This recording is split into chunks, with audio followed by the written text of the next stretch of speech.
le dënimin. Veç s'ka namaz, s'ka dhikr, s'ka Kur'an, apo s'ka salavat, s'ka meditim të Kur'anit, apo.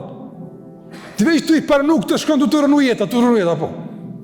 A shështët, pse? Pse ti mendon për Allahun xhalla xhelalu se mirë ka bo, që shtu du të mja bo, jeta me shtu lidhet e ka kuptim. O me një kur kjo largot, fillon me u kompliku situata ku besimtari nuk e paramendon ekzistimin pa adhurim. Nuk e paramendon. Nuk paramendon mundësin e tjetuarit pa Allahun te bareke ve teala. Nga se çdo mendim tjetër për ndonjë funksion tjetër të ekzistimit për të të mërshëm. Qysh pa Allahun? Çka kësha me bo? Mi thonë njerit, po ta mundësojmë një jetë me një shtëpi, pallat, para, çka dush, buka ujë s'ka.